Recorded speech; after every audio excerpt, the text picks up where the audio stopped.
pas de souci avec ça. Très bien. Donc, merci de votre présence. On ouvre ce comité syndical par l'appel et par le fait de nommer M. Samuel Olivier comme secrétaire de séance. Il va pouvoir œuvrer à l'appel. Alors, pour Marquette, Dominique Legrand. Excusez, pouvoir président. Miguel Beades. Jérôme Mathieu. Carole Depric. Excusez, en fait. Karine Lelièvre. Sandrine Denis. Tu la remplaces ou elle va arriver? Ok. Donc en suppléant. Alors, ouais, Emeline Alouchéry. Absolument. Pour Vambrechy, Sébastien Grognard. Michel Sass. Christelle Galland. Cédric Lecourt. Laurent Witterbeck. Véronique Orman. Georges Padavechia. Pour Verlinghem, Thierry Bonte. Benoît Bourrel.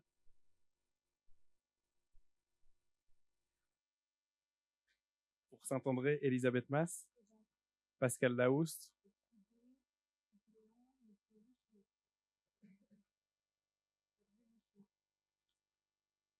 Jean-Pierre Eurin.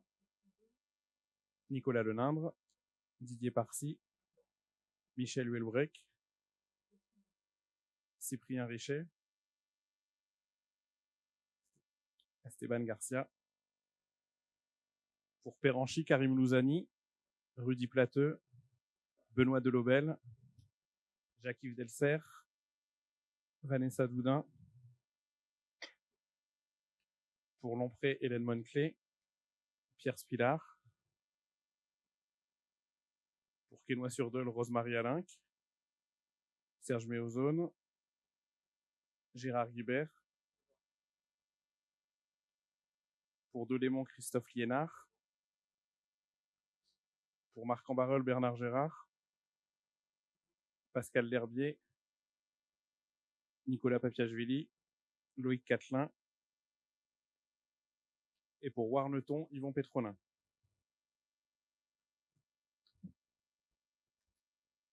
Merci bien. Premier point, approbation du procès verbal du comité de décembre 2024. Y a-t-il des remarques sur ce procès verbal? Je n'en vois pas. Donc on va le voter. Donc qui vote pour? Se mettre un peu en bras, pas en jambes. Hop. Merci bien. Le chauffage, je commence à bien venir.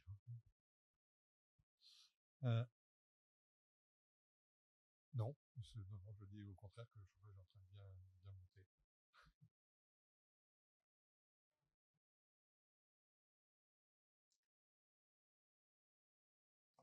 On peut.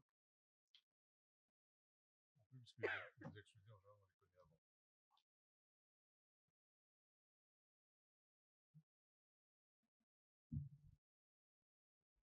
Pas de souci.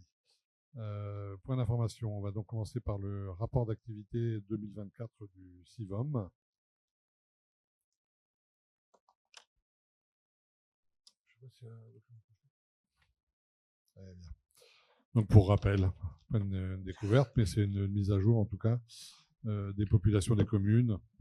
1844 pour Delémont, 2227 pour Lompré, 40 044 pour Marc-en-Barœul, 11 277 pour Marquette, 8 582 pour Péranchy, 6 979 pour Quesnoy, 13 053 pour Saint-André, 2 732 pour Verlinghem, 10 912 pour Vambrechy, 239 pour Warneton. On rappelle ces chiffres qui sont des chiffres INSEE, sachant qu'ils sont toujours au moins 2 ans en arrière, hein, on sait tout ça, mais ce qui nous permet de servir de base pour les contributions.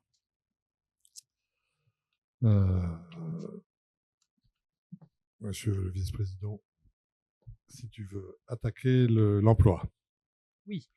Alors, Voici un condensé de l'activité notamment de l'association que nous soutenons, comme vous le savez, l'association ALP.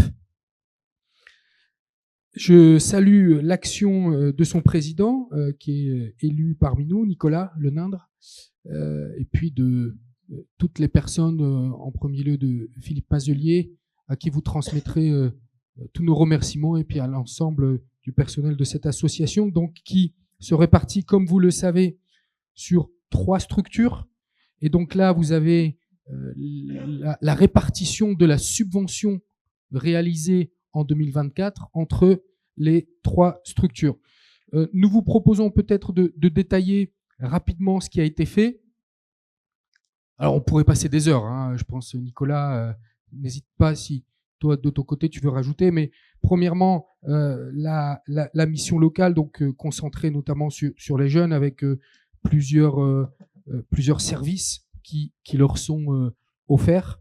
Alors, on peut peut-être passer au slide suivant avec voilà toutes les allocations qui sont octroyées. Peut-être attirer votre attention sur l'allocation le CEJ, l'allocation contrat d'engagement jeune, d'accord, qui est une allocation certes financière de 520 € par mois, mais avec des obligations évidemment, un contrat de 6 mois renouvelable une fois, avec des obligations de 15 à 20 heures par semaine pour le bénéficiaire. Et ce qui est intéressant dans le slide suivant, ce que vous pouvez remarquer, c'est que vous avez pour chaque commune le montant total octroyé, d'accord? Et on a regardé également combien de jeunes pouvaient être intéressés, combien de jeunes ont été intéressés par le programme.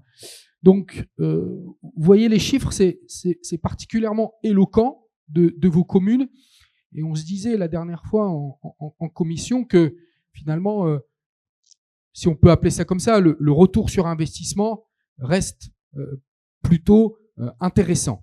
Donc ça, c'est les jeunes qui sont accompagnés dans vos communes grâce à l'association ALP et indirectement grâce à la subvention que nous leur versons. Bien évidemment, il n'y a pas que nous, hein, et en retour, l'investissement sur les jeunes dans vos territoires respectifs. Voilà pour la mission locale. Passons au PLI maintenant.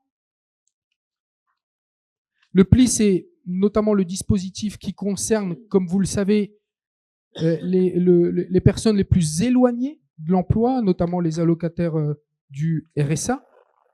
Et alors, dans le slide suivant, on voit l'ensemble des actions qui ont été mises en œuvre, notamment avec 217 bénéficiaires, et peut-être le chiffre à retenir, celui de 63 sorties positives, avec à la clé soit des CDI, CDD ou des formations.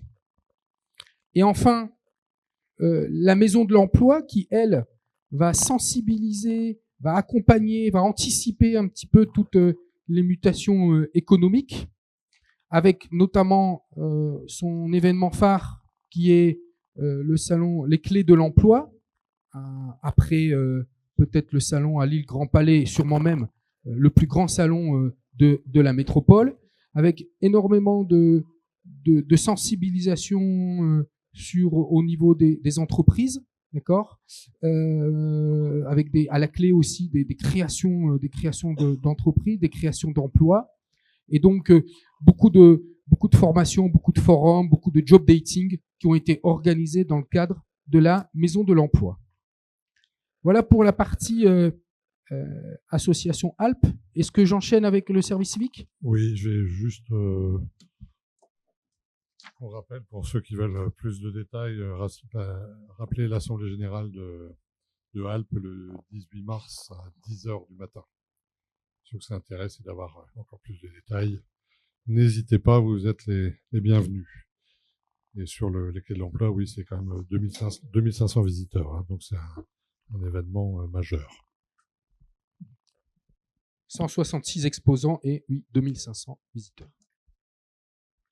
Alors, l'activité 2024 de la session donc, qui avait débuté en novembre 2023 et juillet 2024, avec au départ, si vous voulez, 12 volontaires répartis dans les communes respectives, Accès, à chaque fois, on essaye de trouver de nouvelles compétences, de nouvelles formations. Donc là, il y avait les valeurs citoyennes notamment, un accompagnement sur ce sujet-là, avec toujours des participations à des actions collectives comme la récolte pour les Restos du Cœur. Donc il y avait une action la même il n'y a pas très longtemps. Et à la fin, 9 volontaires qui ont obtenu leur certificat. Alors, entre-temps, il y a toujours soit malheureusement des services civiques qui arrêtent, ou alors d'autres plutôt dans le cadre d'une bonne nouvelle, qui vont trouver soit une formation, soit un emploi. D'accord ? Donc forcément, ils arrêtent entre-temps. Ça va là ? Bon, je prends l'autre. Ils arrêtent entre-temps, mais voilà le résultat entre la session de novembre 2023 et juillet 2024.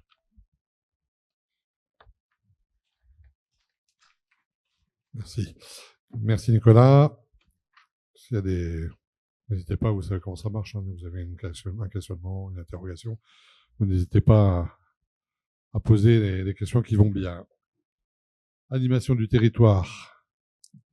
Tu veux bien te lancer sur le résumé 2024. Voilà, l'animation. Donc on commence bien sûr par les fêtes de l'eau. C'était donc les 31 mai, 1er et 2 juin de cette année 2024.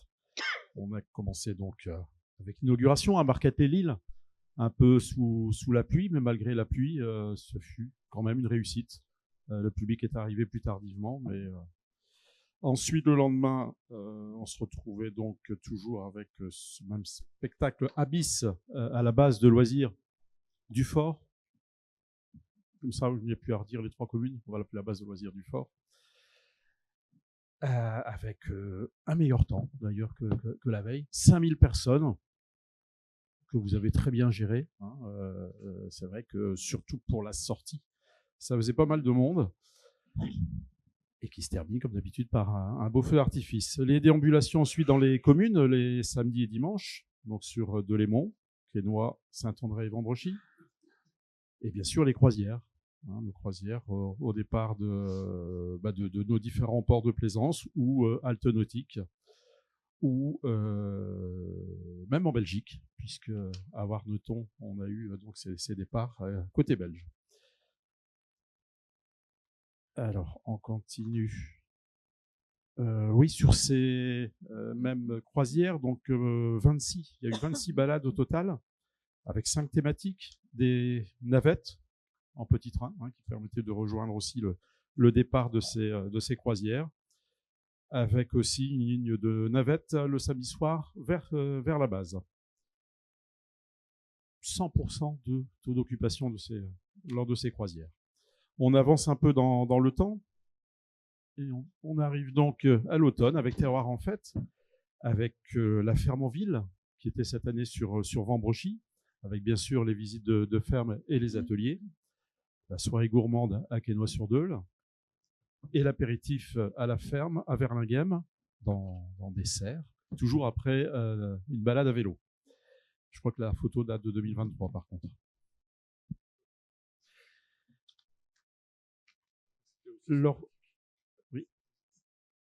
Lors de Terroir en fête, on a également inauguré l'application Gamap avec 4 parcours qui étaient cette année donc cette année 2024 sur Saint-André, Verlinghem, Péranchy et Quesnoy.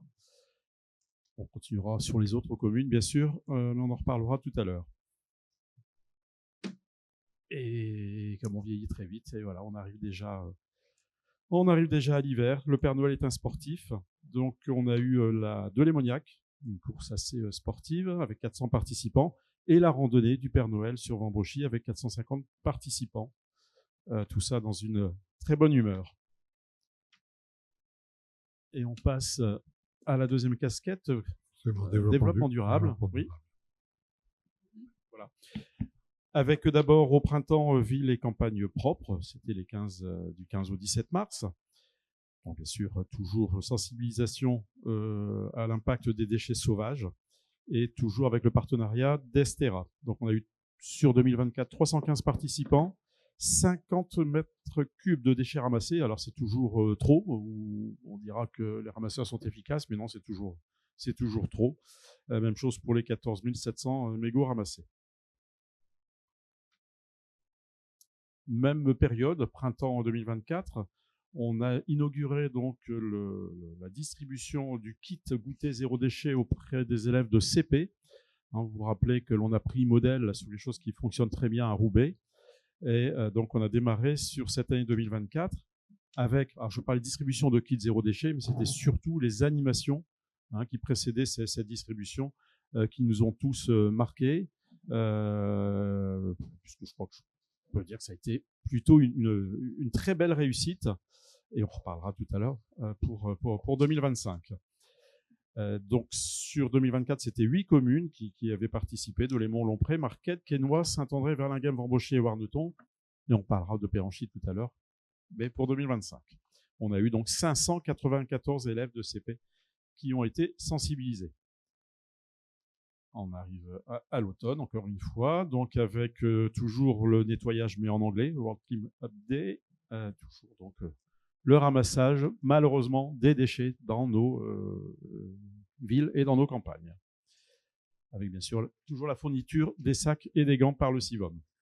Et on arrive aussi en hiver avec donc la récupération des sapins essentiellement, avec le broyage ensuite et la proposition donc auprès de nos habitants de récupérer ce broyat avec des bâches pédagogiques qui expliquent ensuite ce réemploi et ses utilités.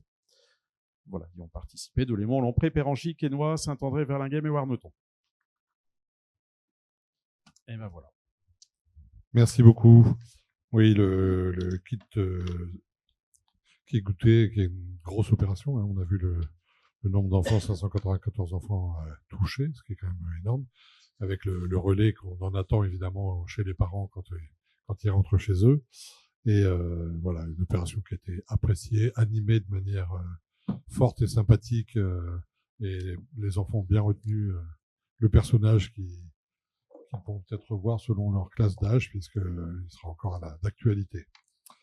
Nous allons passer à la Géronto. La vice-présidente, si vous voulez bien. Oui. Alors, au niveau de l'EHPAD de Georges Delfosse, les travaux qui ont été réalisés sur le budget du Sivom, c'est en particulier l'aménagement d'un jardin sensoriel pour l'unité de vie Alzheimer.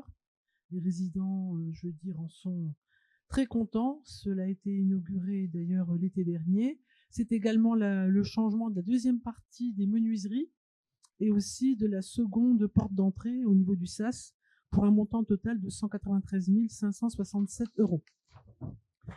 Également la Semaine Bleue qui a été organisée cette année par la ville de Vambrechy, qui était la ville gagnante de l'édition précédente. C'est la première participation de la ville de Péranchy, et en plus les Péranchinois ont gagné, et donc ils ont remporté ces jeux et ils vont avoir donc l'honneur de l'organiser donc cette année. Alors nous avons eu au total 276 participants venus des communes de Lompré, Marquette, Les Lilles, Péranchy, Quesnoy-sur-Deûle, Saint-André et Vambrechy. Et ça sera de nouveau organisé donc par le Sivom, je veux dire au titre de l'organisation, et la ville, donc ça sera Péranchy cette année.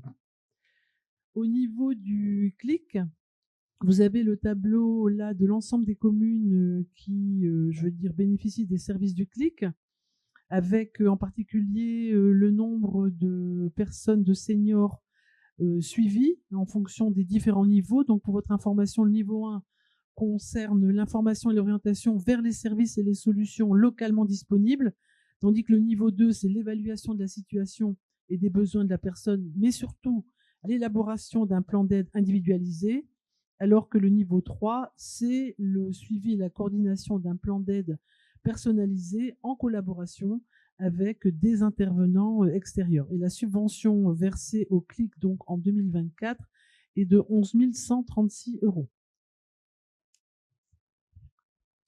Très bien, merci beaucoup. On aura juste derrière le rapport d'activité de l'établissement que Madame la vice-présidente nous présentera en relais. Politique scolaire et sportive, on l'a abordé dans la collaboration avec l'association VIF, où on a pu, après des premiers échanges, etc., mettre en place en 2024 un atelier autour des fruits et légumes lors de Terroir en Fête, pour sensibiliser sur les produits de saison et le bien manger, bien évidemment. Sensibilisation toujours au bien manger, bien bouger auprès des élèves de CP et lors de la remise du kit goûter, donc une animation additionnelle qui permettait de valoriser ces grandes notions de bien manger et de se dépenser. Formation à l'ISA, c'est la formation des acteurs locaux. En fait, ce sont les agents et les élus des communes qui ont accepté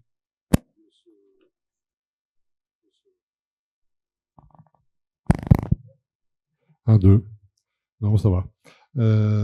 ont accepté de s'impliquer dans le sujet du bien vivre, bien manger, etc. etc. Donc, au sein des communes, pour celles qui ont pu le faire, et d'autres rejoindront peut-être, il y a eu la mise en place d'ateliers pour les acteurs locaux, les sensibiliser, leur donner la méthode, leur donner... Puis un atelier à destination des seniors sur le bien manger. Donc un panier.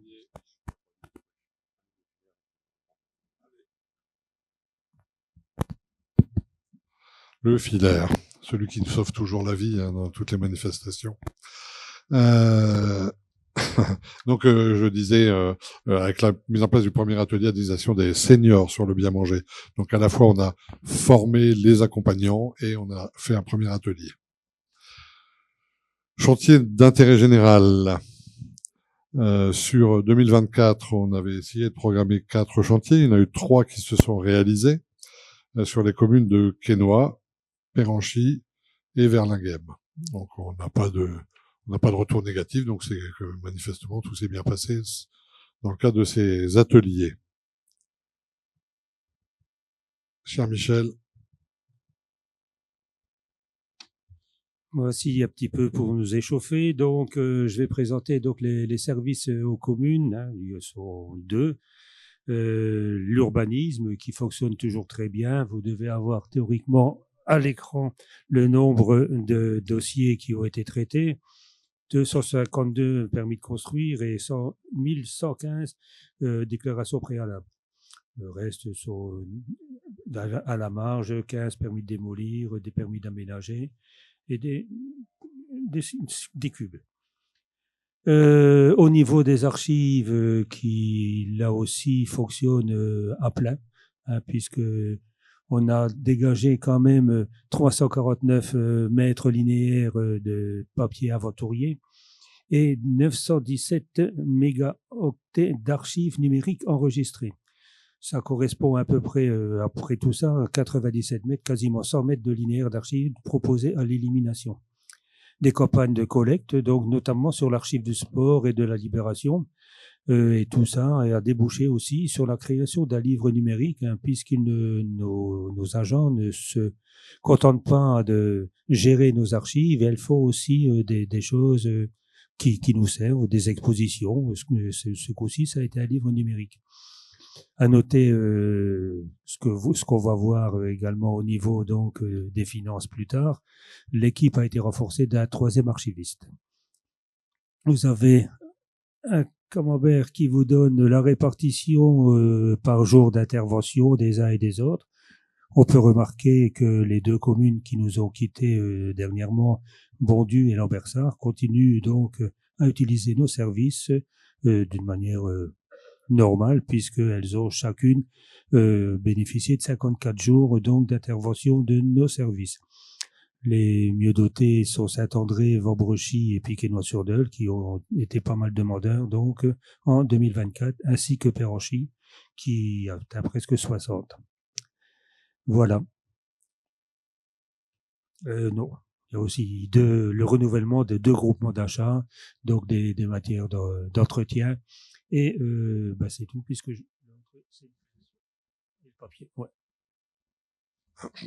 2 groupements sur les papiers et produits d'entretien, qui sont des renouvellements de marché. Ils existaient déjà depuis quelques années, mais ils étaient en renouvellement en 2024.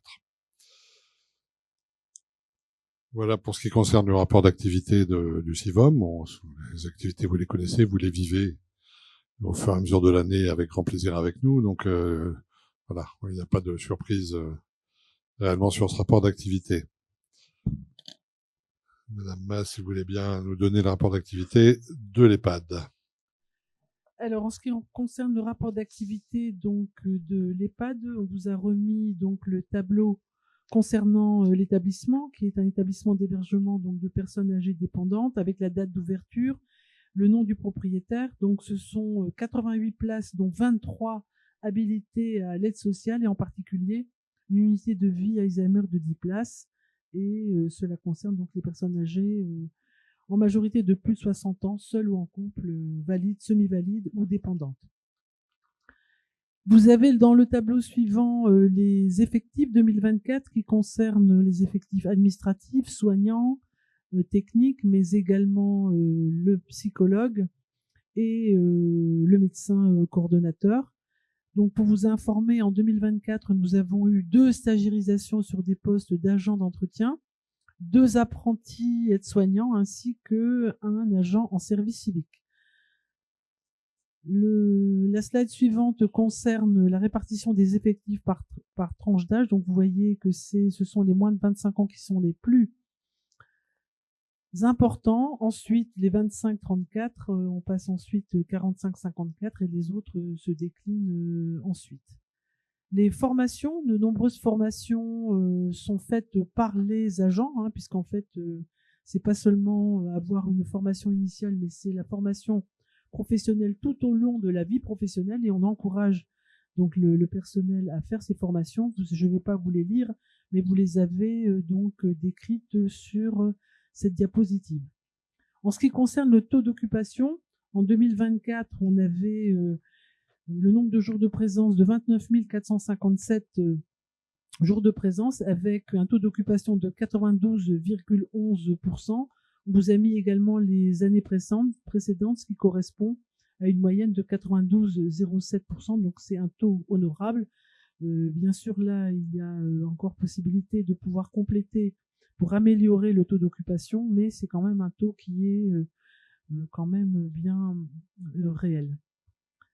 Le tableau suivant reprend la provenance des résidents. Donc vous avez en 1, ce sont les résidents de la ville de Saint-André, 2 Marquette et Vambrechy, sont au numéro 2, en 3 Marc-en-Barreuil, ensuite Péranchy, Verlinghem, et on a également 39 résidents qui proviennent donc hors commune du CIVOM.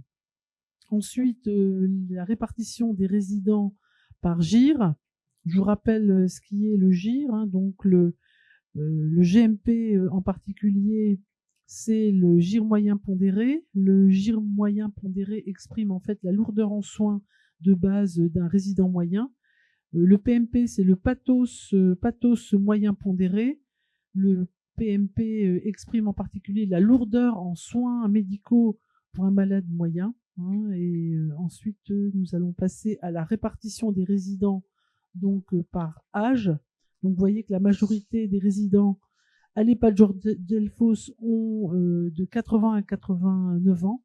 Ensuite, je veux dire pratiquement à taux égal les 90, plus de 90 ans et les 70 à 79 ans, et on a la plus faible proportion des 60 à 69 ans.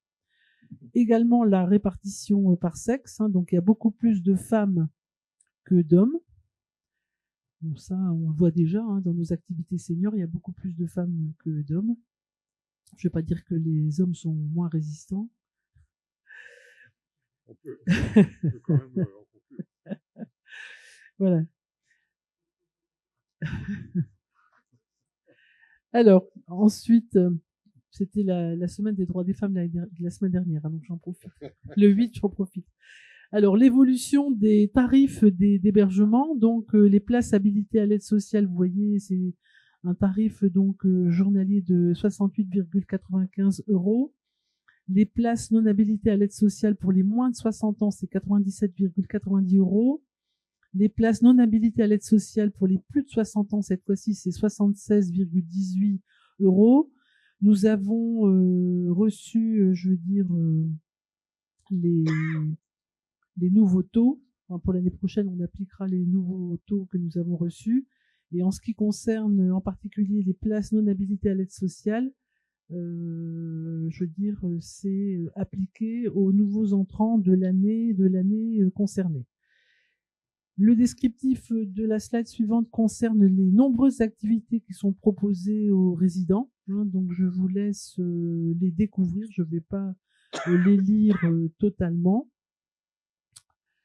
Donc vous voyez, suivant les thématiques, qu'elles soient artistiques, créatives, sensomotrices, le bien-être, thérapie non médicamenteuse, ludique, cognitive, socioculturelle, vie citoyenne, sociale et spirituelle, festive.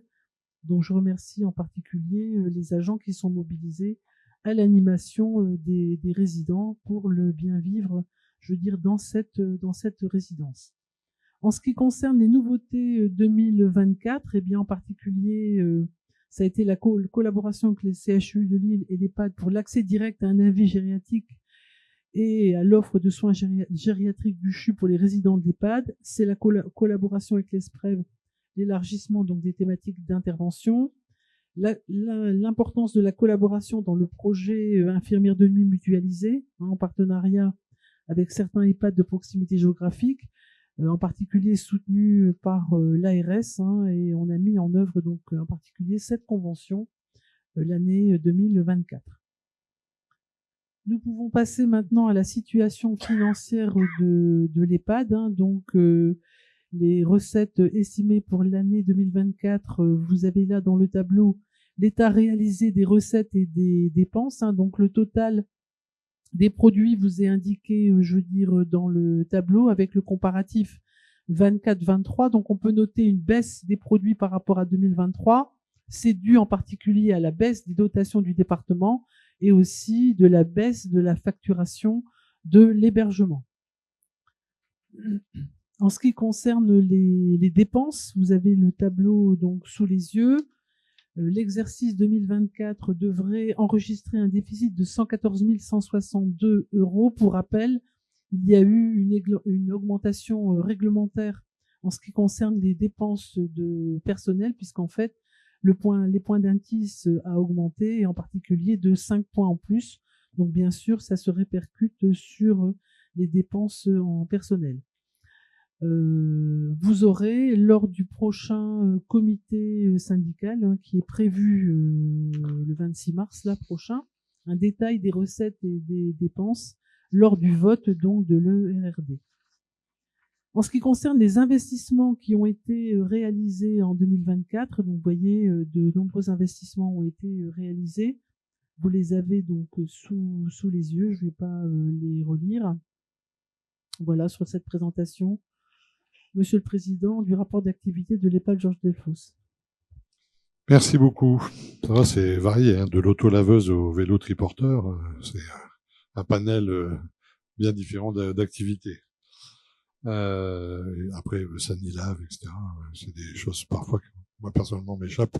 Sur la technicité, ça reste du matériel tout à fait dédié, puisque ce sont bien les investissements de l'EHPAD, non pas ceux du CIVOM. Voici pour les deux grands points d'information. Si vous n'avez pas de questions particulières ou de commentaires, on va pouvoir passer aux propositions de délibération. Alors, rapport numéro 1.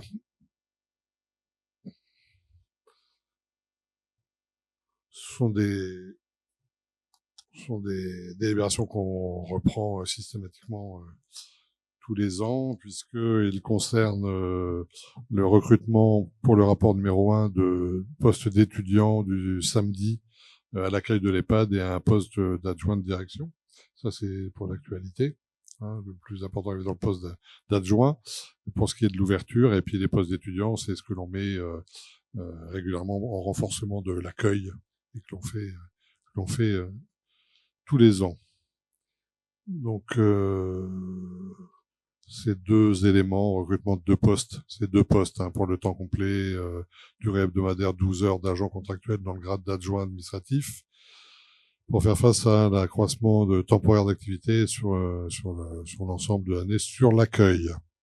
Et sur le deuxième, recrutement d'un poste à temps complet durée hebdomadaire 35 heures d'un agent contractuel dans le grade d'attaché territorial pour une période de 12 mois allant du 1er juillet au 30 juin. Cet agent assurera les fonctions en appui de la direction. Sa rémunération sera fixée au titre du RIPSET, etc., etc. Voilà, donc 3 postes qui nous sont nécessaires et sur lesquels on aura à revenir en fonction de l'actualité. Qui est contre ces délibérations? Qui s'abstient? Merci beaucoup. Rapport numéro 2, autorisation de recrutement d'agents contractuels sur des emplois non permanents pour faire face à un besoin lié à un accroissement saisonnier. Ça concerne des agents de convivialité pour la période estivale.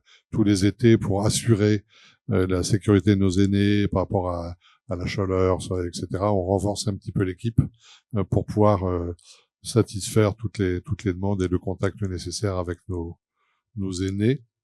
Et jusque maintenant, ça répond bien à la demande et on continue dans ce sens pour assurer du confort, ce qui est quand même un des points importants de la qualité qu'on peut amener à nos résidents. Donc si quelqu'un s'abstient, vote contre, merci beaucoup. Finances et services aux communes, rapport numéro 3, rapport d'orientation budgétaire 2025. Alors, on va commencer par l'emploi service civique.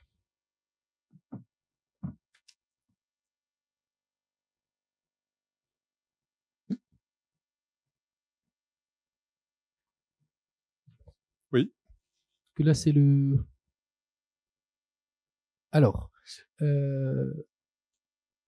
au sujet donc de l'emploi, donc par rapport au rapport d'activité qui vous a été présenté, il vous est évidemment proposé de renouveler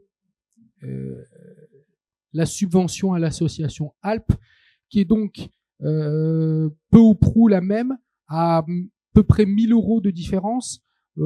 Ces 1 000 € de différence s'expliquent par le fait qu'il y a une augmentation de population. D'accord ? Donc voilà l'explication par rapport à cette différence. Donc nous sommes sur une proposition de maintien de la subvention, et comme vous le savez, ne serait-ce que de maintenir une subvention, c'est déjà un effort. Je pense que chacun d'entre vous en prenne conscience dans le cadre budgétaire extrêmement sensible pour nos communes, et d'autant que il y a le président Lenain peut nous en toucher un petit mot, mais il y a un désengagement important de l'État, notamment pour l'association Alpes, et je pense que l'effort qui est le nôtre est ne serait-ce que de maintenir la subvention, et rien que ça est à saluer. Je passe ou alors et service civique, voilà, il y a 2 sessions, enfin une session qui est actuellement en cours, donc qui avait débuté en novembre 2024 et qui se terminera en juillet 2025. Pour le moment, pas de retour alarmant, de difficultés particulières. Je vous invite, s'il y a des sujets, s'il y a des interrogations, s'il y a une demande particulière, à nous faire remonter les informations. Et puis, la prochaine session, elle commencera en novembre 2025 pour aller jusqu'en juillet 2026. Alors, c'est vrai que, voilà, ça fait maintenant depuis plusieurs années qu'on regrette parfois le faible taux de participation, d'intéressement.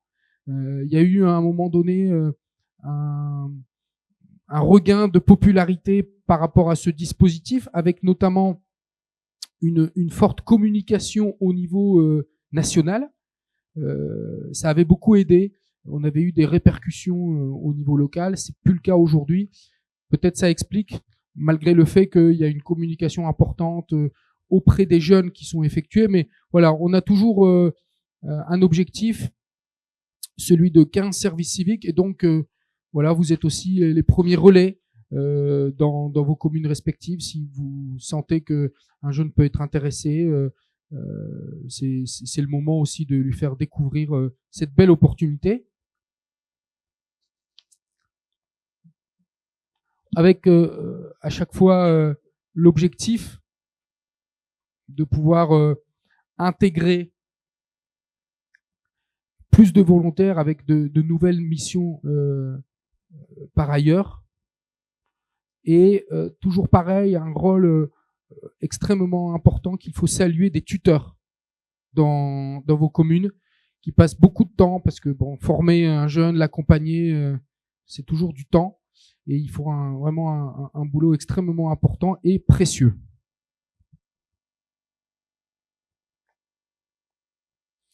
Merci beaucoup. Oui, bien sûr, les services civiques, ça repose sur deux choses.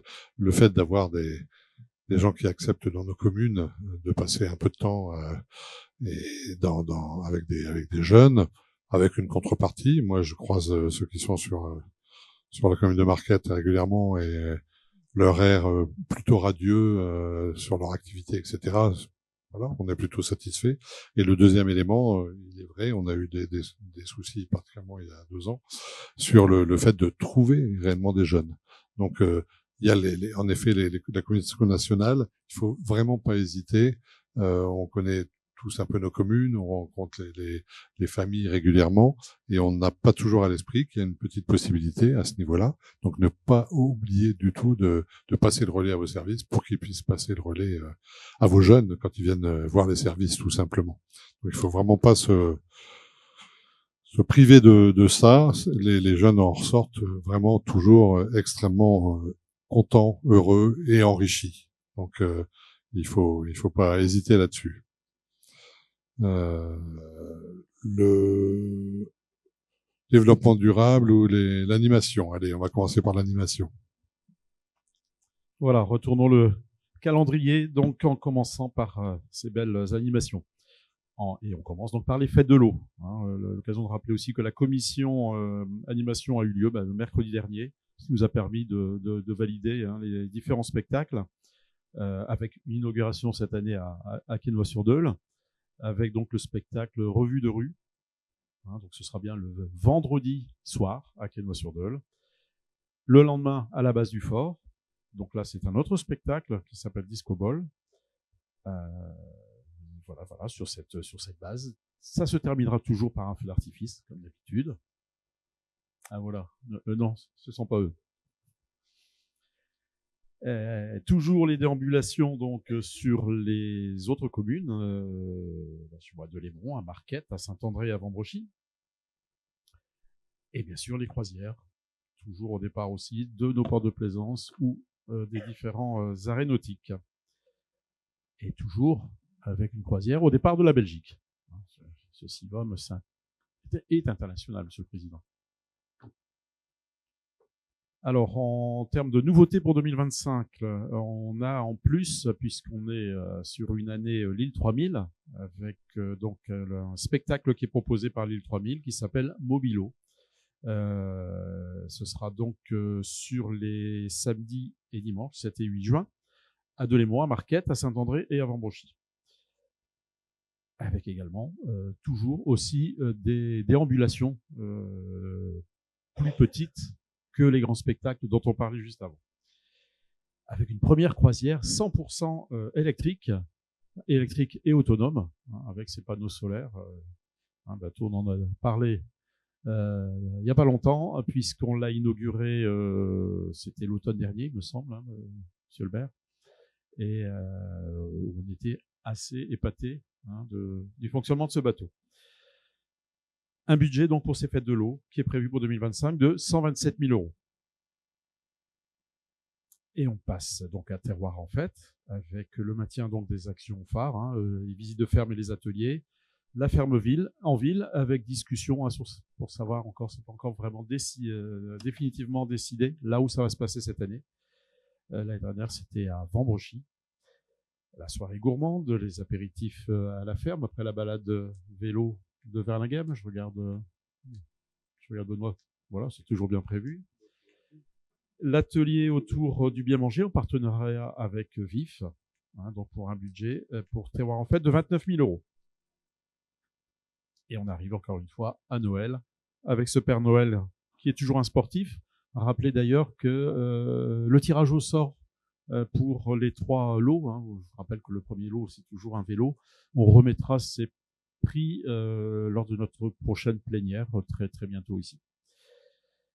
Et donc, on reprévoit donc les animations avec la Delémoniaque, hein, comme je disais tout à l'heure, course assez sportive, avec quelque chose qui est plus accessible, la randonnée du Père Noël, et toujours donc cette tombola dont je parlais, avec un budget donc pour 2025 prévu de 4 000 €.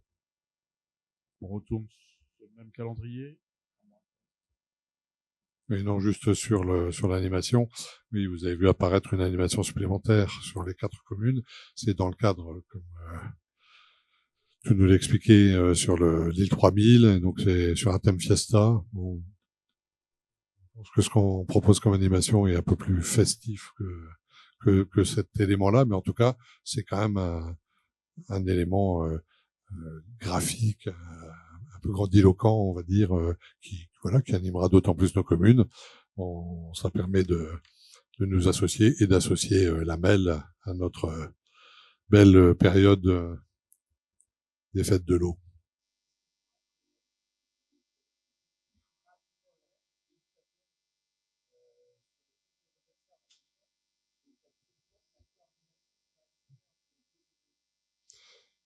Oui, je pense que ça avait déjà été évoqué, donc il doit y avoir moyen de te donner réponse. Je n'ai pas compris tout à l'heure, donc tu parlais de ce spectacle Mobilo. Oui. Alors là, il y a des impératifs techniques, hein, puisque c'est un énorme manège hein, sur un camion. Alors, on en a parlé mercredi dernier. Je n'ai pas le compte rendu ici avec moi. Je regarde Caroline. C'est quelle heure? 12h30. Alors, c'est... Oui.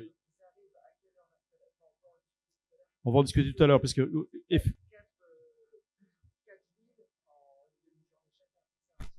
Sur 2 jours. Tout à fait. Donc,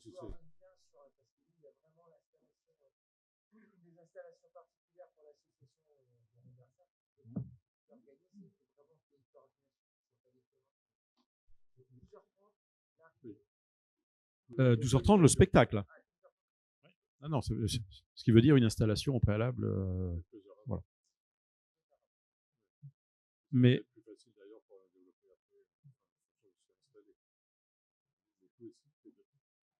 je sais pas comment. Oui, il faut regarder dans le détail, puisqu'il faut voir exactement quel est le site qui va être le moins gênant pour toi par rapport à tes animations et qui leur permette réellement de s'installer avec quand même un camion grue assez colossal. Oui, alors Mathieu et Sylvain vont être fort pris pendant 15 jours avec la distribution des kits et surtout les animations, hein, des kits zéro déchet, dont on va reparler. Mais d'ici 15 jours, voilà, hein, il y aura... Développement durable. Oui, développement durable du coup. C'est ce week-end, l'opération Ville et campagne propre sur nos différentes communes, avec toujours un partenariat avec Estera. On parlait de la MEL. Oui, on est toujours en partenariat, que ce soit pour les fêtes de l'eau, mais aussi pour le développement durable. Voilà. Sur le site du CIVOM, vous retrouvez toutes les dates, les lieux de rendez-vous, etc.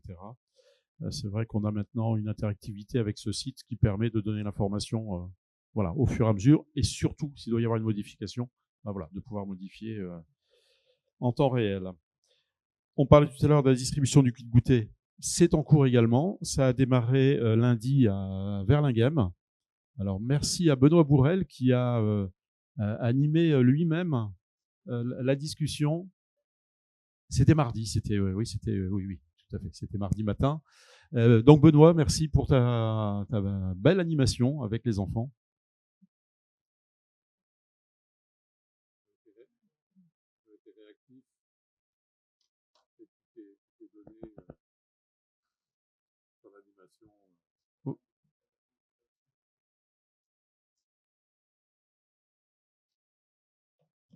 Voilà, merci. Merci, hein, puisque effectivement, sinon c'est Mathieu qui prend le relais, sauf si un élu le supplante.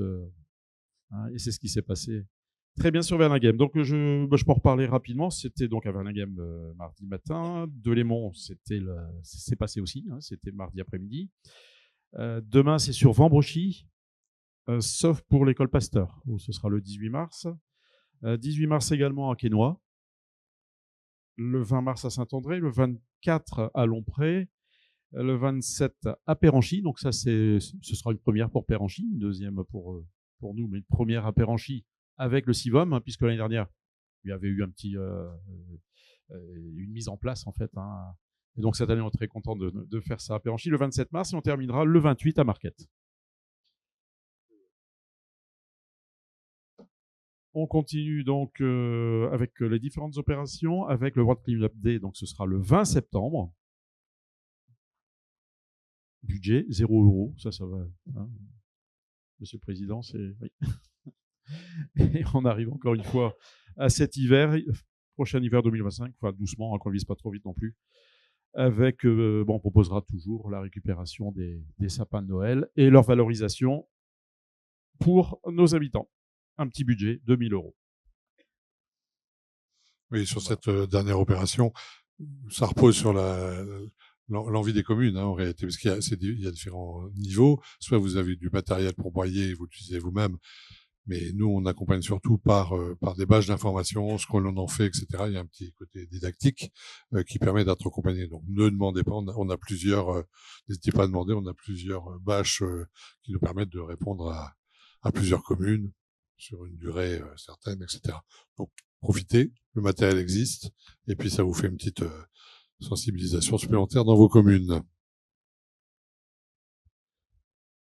La gérontologie.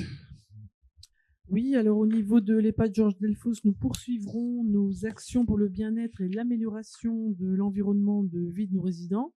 C'est en particulier un complément de l'aménagement du jardin sensoriel de l'unité de vie Alzheimer. Et ça va être également la troisième et dernière partie du remplacement des vitreries de l'EHPAD. Tout cela pour un budget de 120 000 € du CIVOM. Également, les Jeux Intervilles seniors, je vous en ai parlé, cette année donc à Péranchy. Et également en ce qui concerne donc le CLIC, en 2024, c'est une subvention de 111 036 € qui a été donnée, payée. Et en 2025, c'est un montant de 112 068 € qui est prévu. 11 000. 11 000. J'ai dit quoi? Divisé par 10. Hein. Oui. Divisé par 10 quand même. Président, oui. Donc 11 136 l'année dernière, 11 268. Mais ça fait beaucoup. Pour les mêmes raisons qu'on a exposées tout à l'heure sur l'accroissement de population. C'est plus raisonnable. Oui, je pense. Bon, Jeux Intervilles, on va voir si les preneurs vont rester et renouveler leur exploit de l'année dernière. Et puis l'EHPAD, voilà, on continue nos opérations telles qu'on les a définies. Et puis pour répondre à nos obligations d'investissement sur le bâtiment, pour rappel. Parfois on l'oublie. Politique scolaire, sportive et... Comme on l'a vu tout à l'heure, on a abordé le sujet l'année dernière en prémisse. Cette année, dans le cadre de cette compétence, est en lien avec d'autres compétences de l'Alliance, c'est-à-dire gérontologie ou développement durable, animation du territoire. Ce sont plutôt les opérations croisées et qui nous permettent, dans le cadre du partenariat avec l'association VIF, qu'on a conclu en 2023 dans ses prémices. On a les animations mises en place qu'on avait réalisées. Animations, c'est ça, les animations. On l'a exposé l'année dernière sur les fêtes du terroir. Du terroir, en fait.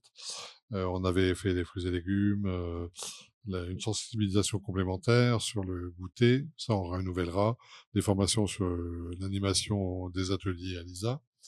Et donc on va en renouveler il y aura des sessions complémentaires, on va dire, pour les équipes dans les communes qui ont déjà eu une première formation. C'est très bien que bon, ça suffit pas toujours, donc s'il faut renouveler, s'il y a de nouvelles personnes dans vos communes qui veulent s'attacher à cette opération, ça peut peut-être tourner chez vous. Donc on renouvellera les formations 2 fois dans l'année pour voilà, leur donner de la facilité à se sentir bien dans le sujet et à pouvoir évoluer. Et puis je pense agrandir les interventions, ce serait quand même l'idée d'aller sensibiliser un peu plus largement. Atelier à l'ISA, c'était l'atelier vers les seniors. Hein. Ouais, d'accord. Oui, on avait posé les prémices simplement en 2024 et on va faire vivre les ateliers avec nos aînés dans le cadre de l'EHPAD ou même ailleurs, dans les communes. Hein. Encore une fois, on le présente. Nous, on a toujours évidemment l'EHPAD, mais dès que les communes, vous savez que c'est toujours à saisir. Nous, on est toujours en disposition. Donc, toutes les communes qui veulent faire une animation particulière vers leurs aînés autour du bien vivre, vivons en forme, etc., vous vous manifestez et on organise. Il y en a qui sont déjà posés, hein, clairement, mais ça reste à disposition et on peut se coller à vos capacités, à votre propre organisation. Ce qui est quand même un peu l'idée, puisque évidemment les communes n'ont pas les mêmes services et organisations. Donc n'hésitez pas, on viendra vers vous, mais surtout vous gardez ces sujets pour pouvoir les faire vivre sur l'année et sensibiliser vos équipes. Chantier d'intérêt général, on a parlé tout à l'heure des 3 chantiers réalisés. On réitère sur le fait d'en proposer 4. Donc, c'est à l'initiative des communes. Vous avez un chantier particulier, vous voulez le faire vivre, profitez de ces personnes qui peuvent venir vous aider et qui permettent quand même d'aller faire de la réinsertion. C'est quand même ça l'idée initiale, hein, pour rappel. C'est quand même le fond du sujet. Donc, à vos crayons et manifestez-vous pour qu'on aille installer 4 chantiers sur l'ensemble de nos communes.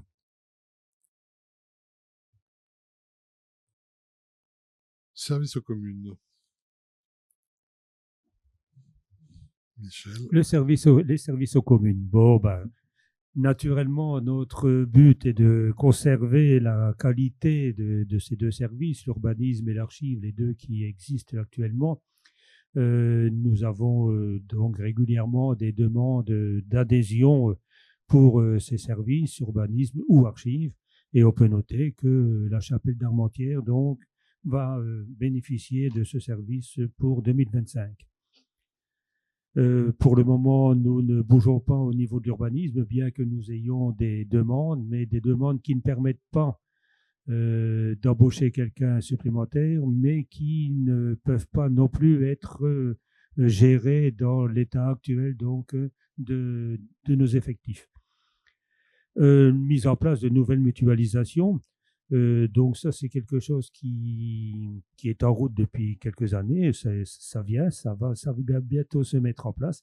C'est la maintenance donc du parc informatique. De nombreuses communes de notre CIVOM ne sont pas suffisamment dotées pour pouvoir gérer eux-mêmes leur parc informatique. Donc, on est tous obligés plus ou moins de faire appel à des services, des prestations.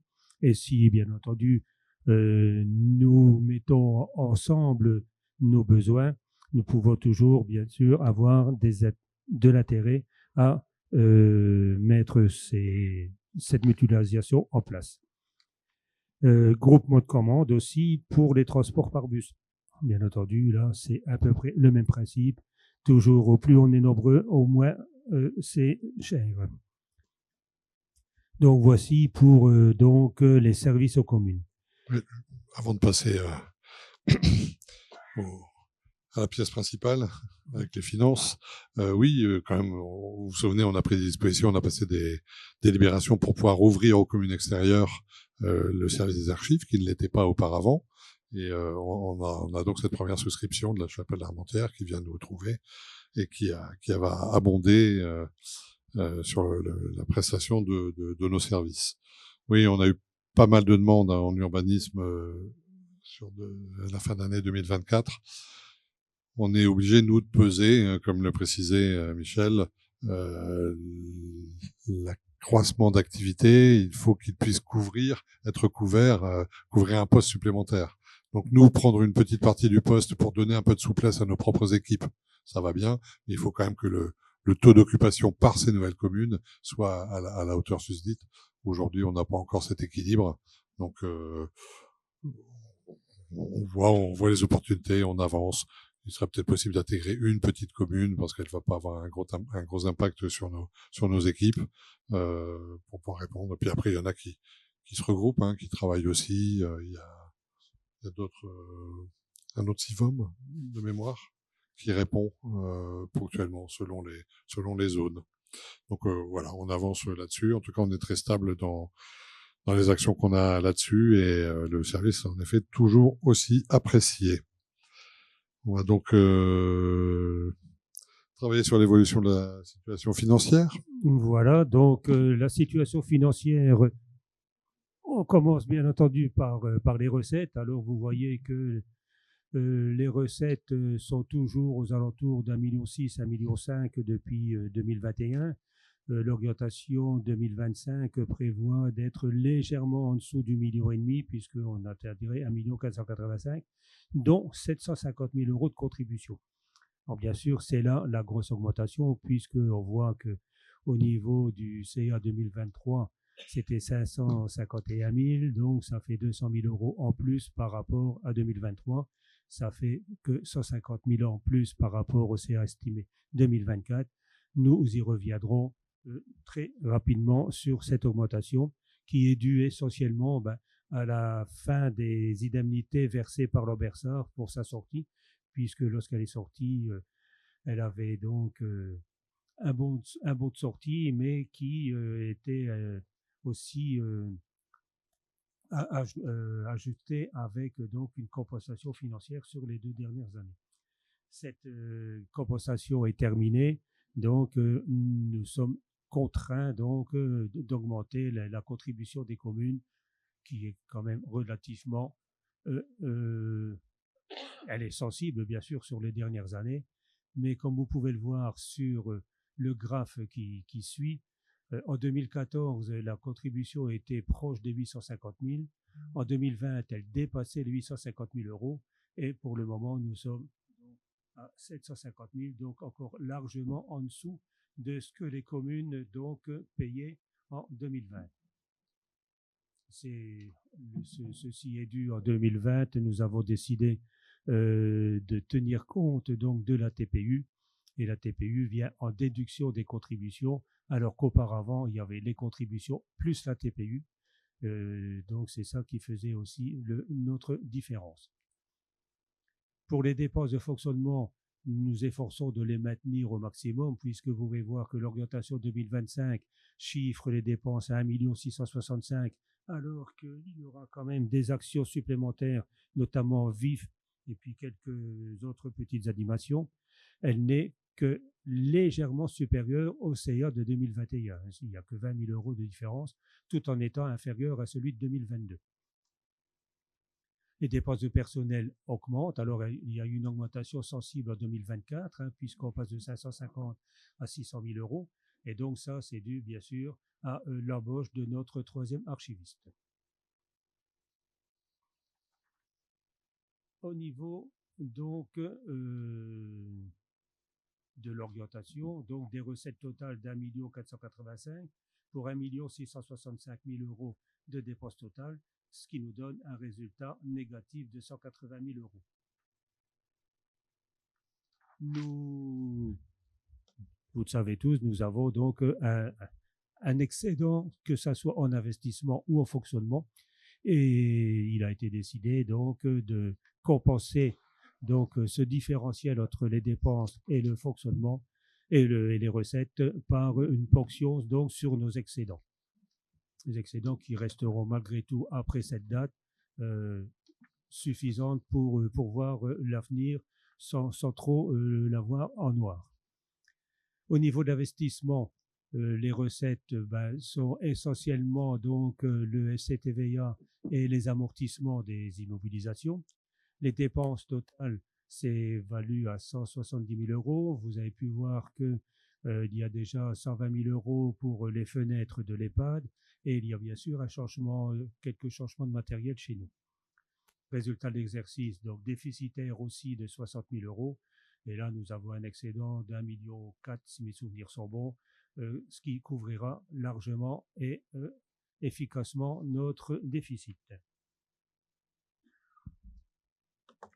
Nos objectifs, c'est bien entendu d'avoir des charges de personnel qui resteront à ce niveau-là, sans dépassement. Les charges à caractère général, le chapitre 11, qu'on va maintenir c'est pas le mien, qu'on va maintenir au mieux. Et les subventions, le chapitre 65, qui est essentiellement donc composé donc des subventions à Alpes et puis donc des indemnités de vos élus.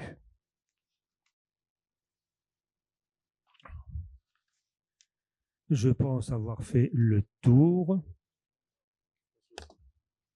Oui, j'ai fait le tour. Très bien. Bon, les faits marquants, évidemment, ce qu'on vous a présenté en termes de...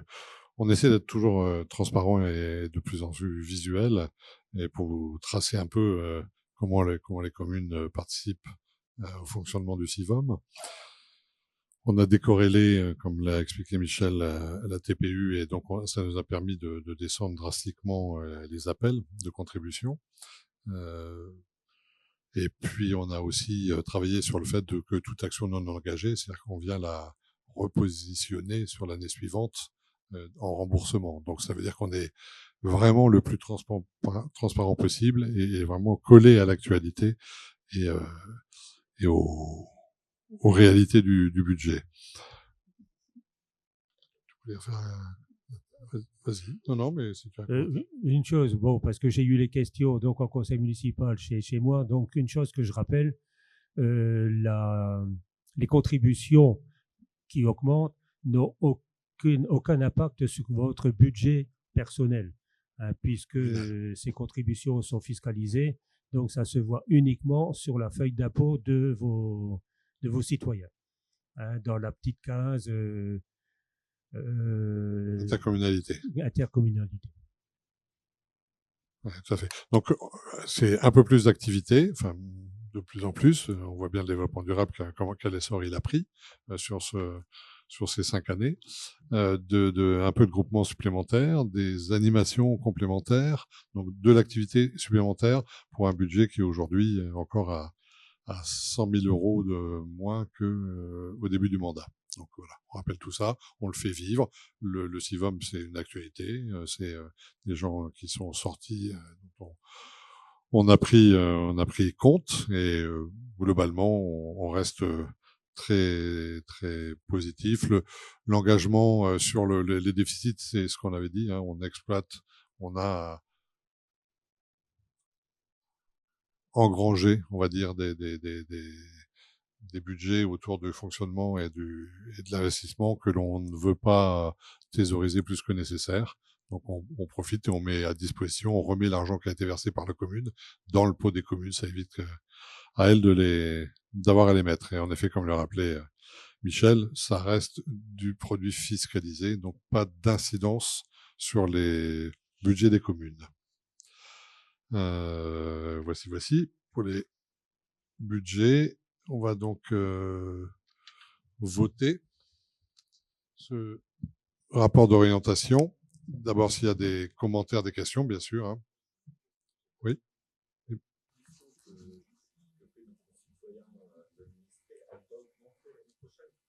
Oui. Oui.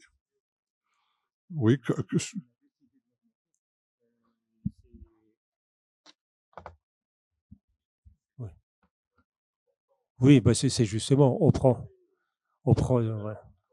déjà 160 000 € sur nos excédents, ce qui représente quasiment un peu plus de 10%. Donc, on peut pas prendre la totalité donc du déficit. Malgré tout, la part de chacun, vous le verrez lors du vote du budget, n'augmente pas énormément. Vous le verrez, c'est clair et net, c'est pas une augmentation qui est énorme. Non, d'une part, elle n'est pas énorme, elle est attachée à l'activité, à l'accroissement de l'activité, et elle est moyennée pour avoir le moins d'impact possible sur la population, parce qu'en réalité, on parle d'euros, hein, en termes de valeur, on n'est pas. Bah, pourquoi? Parce que c'est une période sensible.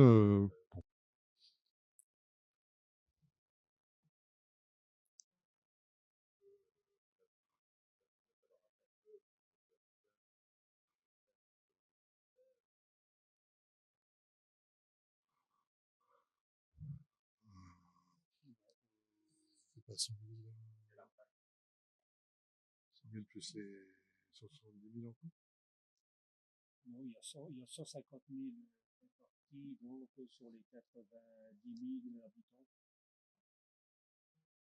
Ouais. Habitants, ouais. Donc ça fait 1,50 €. 1,50 €.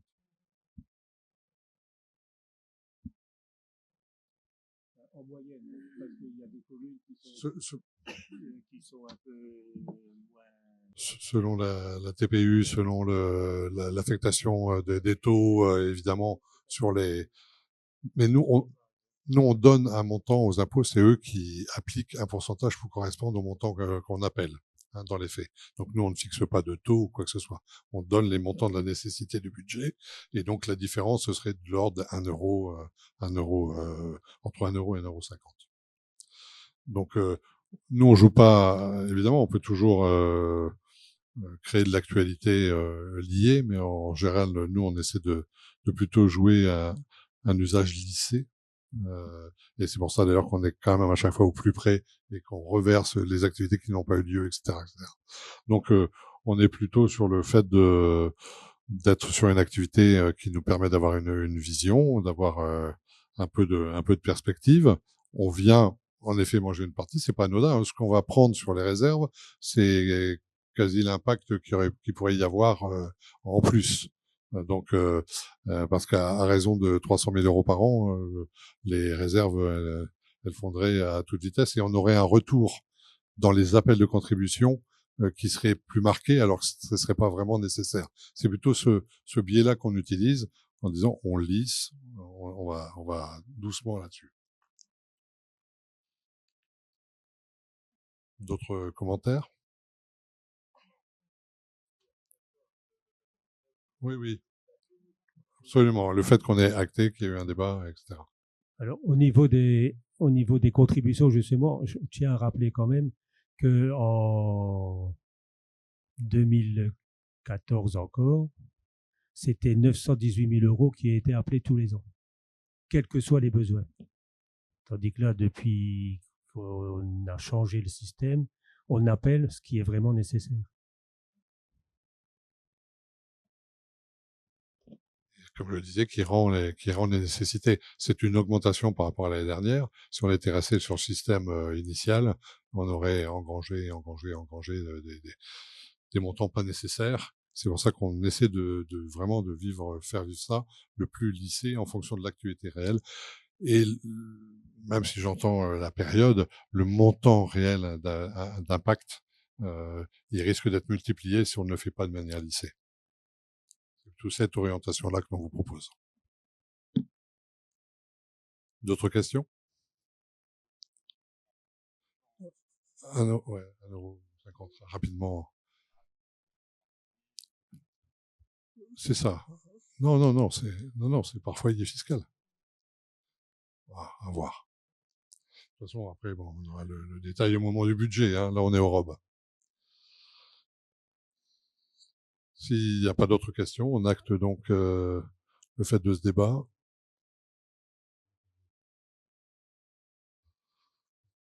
Qu'est-ce que nous avons? Rapport numéro 5, 3 rapports d'orientation. Rapport numéro 4, subvention au comité des offres sociales de l'EHPAD Georges Delfosse.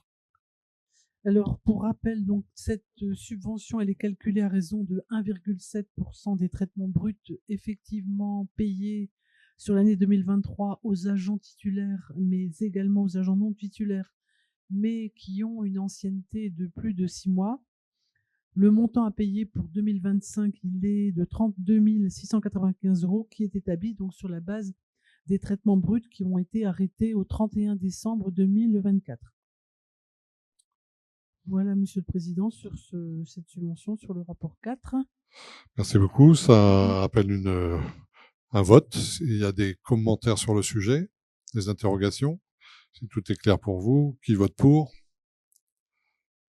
Merci beaucoup. Rapport numéro 5, tarif journalier d'hébergement 2025. Alors, l'arrêté du 23 décembre 2024 prévoit une augmentation maximale de 3,21% des tarifs d'hébergement. Et donc, nous prévoyons d'appliquer cette augmentation aux résidents de l'EHPAD Georges Delfosse. Oui, les pourcentages arriveront avec le budget et sur le détail des attributions. Mais on se limite à faire évoluer en fonction des pourcentages officiels donnés par le département, etc. Si vous êtes d'accord sur cette orientation des tarifs, qui vote pour? Merci beaucoup. Nous en avons terminé pour ce comité syndical. On se revoit donc très rapidement pour la transcription budgétaire de cette orientation. En toute, très rapidement pour enchaîner et faire fonctionner le budget puisqu'on est déjà en mars. On est habitué à Marcatin à fonctionner en année civile. Donc, voilà, donc ici, j'ai le tableau avec le coût par habitant, tout compris.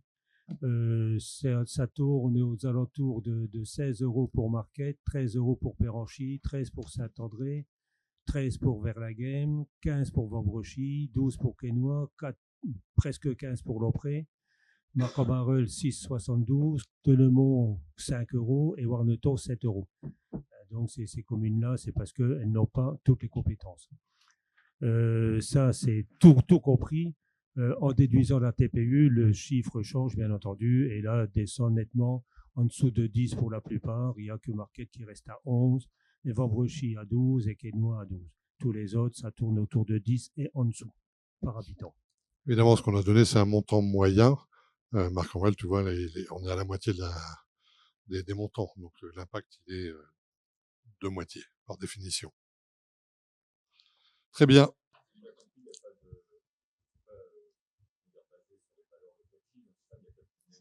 Si, dans le calcul. Oui, bien sûr. On est aussi en période, entre nous, après chacun voit les choses comme il le souhaite, on va rentrer en période électorale. C'est pour ça que je demandais si c'était absolument nécessaire de le faire dès cette année, parce que voilà, c'est pas forcément un bon message qui sera envoyé aux uns et aux autres. Surtout avec les excédents qui apparaissent. Oui, qu'on utilise clairement. C'est le faible impact en fait qui a un enjeu. En réalité, il va pas y avoir d'enjeu ressenti et en fait, bon, en effet, c'est quoi aussi le signal, c'est le fait de dire quand c'est les élections, on temporise. À voir. De toute façon, le budget, c'est dans 15 jours. Hein. Là, on est sur l'orientation. Oui, bien sûr. Ouais. Mais on l'entend, hein. On l'entend. Il n'y a pas de souci. Chacun y est sensible dans toutes les communes, hein, clairement.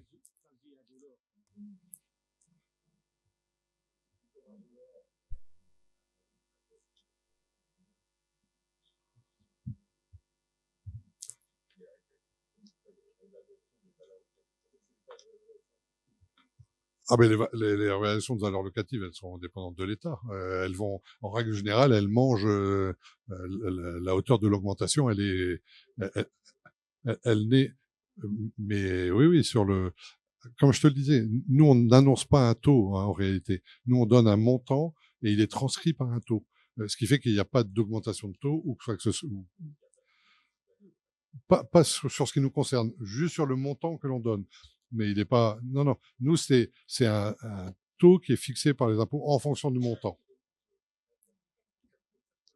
Oui. Non, nous, on n'est pas dans ce système d'un taux. Non, c'est pas le taux des communes qui vont dire on l'augmente ou quoi que ce soit. Nous, on n'est pas attaché à ça. On est juste attaché à notre fonctionnement. Merci beaucoup.